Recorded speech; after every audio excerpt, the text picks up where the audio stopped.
lasted for a year, and then my body wouldn't even let it last. It's not going to stop progression of the disease. Yeah, no, now it's not going to stop full-fledged inflammation, the underlying problems. Really skyrocketing high, really sick again, the ability to perceive sort of some of those issues going on for a period of time, right? If you're lucky. And I'll say it lasted for a year, and then my body wouldn't even let it last longer. It was like, yeah, I gave you a year. Yeah, no, now full-fledged inflammation was like really skyrocketing high, really sick again, and it was like birth control wasn't even close to helping it. Yeah. So all the time, and right now. there's a misconception. It's again probably a talk for another day because it goes. I went real deep on why that even exists, but there's this old myth, right? So it's based on another old myth, which is if you get pregnant, that stops it. Yeah. And the problem is that that's not true. There's a misconception. So it's and again, probably as you know, it gets complex because it goes. I went real deep on why that even exists, but being pregnant actually did stop endo and another old myth, which is if you get pregnant, and for some women it shuts down systems. And I think the problem is the way that's not system modulates during pregnancy. I think that's actually what we're talking about. As you know, it gets complex because even if we were to say, okay, let's say that down symptoms pregnant actually did stop endo, that's when then they decided, which makes no sense to me. And for some women, it shuts down symptoms, and I think that's because the way your immune system modulates during pregnancy. I think that's actually what we're talking about. Is birth control isn't pregnancy at all, as we know. It's not shutting down symptoms for some women. That's when then they decided, which makes no sense to me, that birth control is like pregnancy would. So we'll get birth control, and it'll be like pregnancy. So many women with endo I've met have had successful pregnancies and healthy babies, and still have to have a surgery to have those lesions cleaned up because it's still there. So it just isn't true that it just magically like kind of like goes away with pregnancy would, if that was even the case. But so many women with endo I've met have had successful pregnancies and healthy babies, and still have to have a surgery to have those lesions cleaned up because it's still there. So it just isn't true that it just magically like kind of like goes away with pregnancy. Thing that officially diagnosed. Thank you for saying that as well. Because there's coming back really quickly to the diagnostic part of things, or they'll say that my doctor ran a scan and told me I have endometriosis or whatever, and laparoscopic surgery as being they were sent on their way. Things that can we just talk about officially diagnosis? Can we talk about that? Because there's a lot of people talk about. So again, barring my futuristic world that doesn't actually exist yet.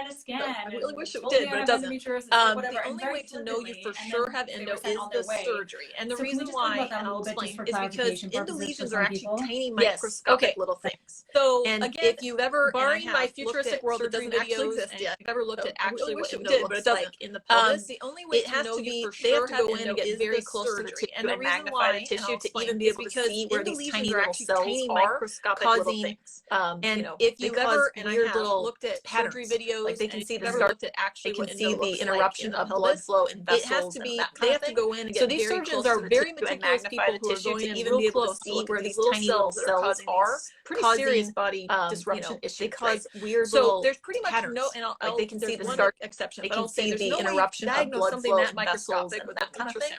So these surgeons are very meticulous people who are going in real close to look at these little cells that are causing these pretty serious body disruption issues. There are experts, so there's pretty much no, and ultrasound where they can't see something. But I'll say they can see that organs in the body are not properly moving. Right. And or maybe having a movement issue, like now, because all of your organs should free flow in your body, right? So good ultrasound people who know what they're looking for can go in and kind of see that maybe things aren't moving properly when they push around in the body, and that could be a sign. Still, we're talking maybe having they can look and see if you have an endometrioma or a cyst. All your organs should free flow in your body. If you don't have an endometrioma, so good ultrasound people who know what they're looking for can go in and kind of see that maybe things aren't moving properly when they push around in the abdomen, and that could be a sign. Still, we're talking very speculative here. MRIs, they can look and see if you have an endometrioma or a cyst. These are microscopic, but if you don't have an endometrioma that are causing local, and there isn't that weird mobility thing going on, then ultrasound isn't going to show you a whole lot of things. So those are the three things that ultrasound is pretty good at. Someone just asked about MRIs give a little bit more information, but not much, because again, these are microscopic issues in the pelvis that are causing local inflammation. To treat my endometriosis. Yes. Okay, that's so helpful. Let's talk about that. So I hope everyone is getting this. Someone just asked about, all these, we're going to get into treatment, but this is what we're offering. We are birth control all the time. Is I'm having a hysterectomy to treat my endometriosis. This goes into, one day I may have to write a book on this. I don't know that I have time to go deep enough to write a book as much as I'd want to do it the justice it deserves in the world to write a book on this. This is what we're offering. Understand that the conventional system always pushes drugs or surgery because that's actually the way the system is designed financially. One day I may have to write a book on this. I don't know that I have time to go deep enough to write a book as much as I'd want to do it the justice it deserves in the world to write a book on this. But over the course of 5 to 10 years, they don't get paid a whole lot of money in the current system. That's actually the way the system don't want to like fine-tune your genetics and fine-tune, like the system isn't set up for fine-tuning of the body systems that are out of order. It's set up to do all of these kinds of surgery and get paid over the course of drugs. That's the way doctors in the conventional system, they don't get paid a whole lot of money in the current system. It's a long, like I said, it's a book worth of like fine-tune your genetics and fine-tune, but like the system is set up for fine-tuning of body systems that are out of order. It's set up to they're thinking about how to get paid, and it's not a bad thing. They need to get paid. That's the way doctors in the conventional system. So can I help you with a hysterectomy? And it's a long, like I said, it's a book worth of that's just how they codes and all this kind of stuff. But goes back. It's how they're way back. So you have to understand wandering womb thing, and women have hysteria. They're thinking about how to get paid, and it's not a bad thing. They need to get paid, but they're thinking. So can I help you with a hysterectomy?